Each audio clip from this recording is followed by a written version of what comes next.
परमेश्वर के वचन से प्रेम रखें। आग वीरो सकात्निक, तुम आप देखते हो कि हम कैसी दुर्दशा में है कि यरूशलेम उजाड़ा पड़ा है और उसके फाटक जले हुए हैं। आओ हम यरूशलेम की शहर पनाह को बनाएं।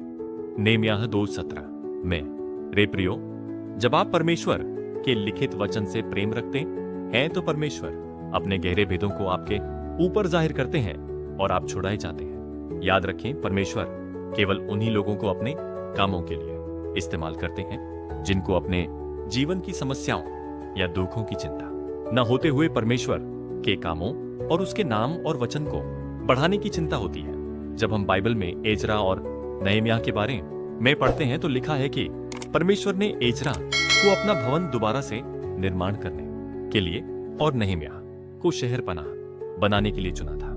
अगर आप इनके चरित्र को ध्यान से पढ़ें तो लिखा है कि वह दोनों परमेश्वर के साथ अपने संबंध को कायम रखते थे। वह पाप के विषय में ज्यादा चिंतित थे न कि इसके कि उनके जीवन में कौन से दुख और समस्याएं थी। वह दोनों परमेश्वर के जन इस विषय में दुखी थे कि परमेश्वर के लोग पाप में हैं। वह हमेशा लोगों को परमेश्वर के साथ जुड़ने के लिए बोलते थे। अगर आप नहम्याह के बारे में पढ़ें तो लिखा है कि वह एक अच्छी पदवी पर था, फिर भी उसने परमेश्वर के लिए यरूशलेम में जाकर शहर पनाह को बनवाने का जोखिम उठाया।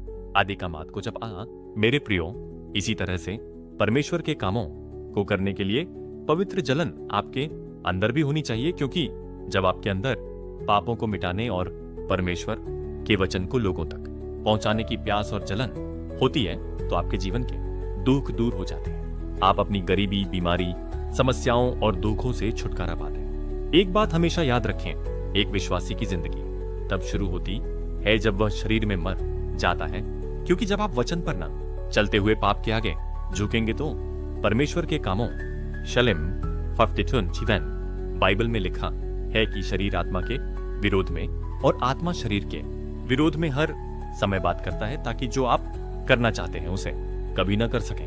पौलुस ने भी कहा कि मैं अपने शरीर को मारता कूटता और वश में लेकर आता हूं, ताकि कहीं ऐसा ना हो कि मैं दूसरों को प्रचार करके किसी रीति के साथ निकम्मा ठहरूं। खाते हैं तो और आपके लिए चिंता न होती है। खा है कि नहम्याह बाण से पढ़ते थे।